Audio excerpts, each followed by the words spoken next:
The village gathered in stunned silence, staring at the rotting figure of Kwachi, who was barely recognizable as human. Half his face was gone, eaten away by a mysterious sickness that left his flesh hanging in foul, decaying pieces. He knelt in the dirt, sobbing uncontrollably, his voice barely a whisper as he begged for forgiveness. The spirit of Kofi, his childhood friend, hovered over him, cold and vengeful. It all started in the heart of a small village, nestled between thick forest and the winding Oda River. Kwachi and Kofi had been best friends since childhood, growing up together and often spending their days hunting in the woods.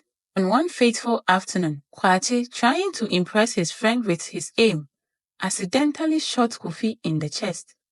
The arrow pierced his heart, and Kofi collapsed onto the forest floor, blood soaking the ground beneath him. Kwachi froze in shock. His hands trembled, and his heart raced as he looked down at the lifeless body of his friend. Fear took over. His mind screamed to run, to hide, but just as he was about to drag Kofi's body deeper into the woods, two men, Mensa and Safo, appeared out of nowhere. They had been passing through the forest when they witnessed the scene.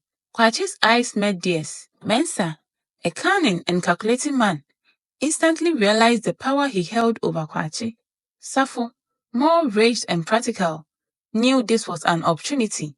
They said nothing, but exchanged knowing glances. Desperate to keep the truth hidden, Kwachi offered them all the money he had, promising more if they stayed silent. Mensa's lips curled into a sly smile, while Safo hesitated but agreed. With their silence bought, Kwachi buried Kofi's body deep in the forest, hidden from the eyes of the village. The three men left the woods that day, each carrying a dark secret. For weeks, the village searched for Kofi. His mother, heartbroken and frantic, went from door to door, begging for news of her son, but no one could find him.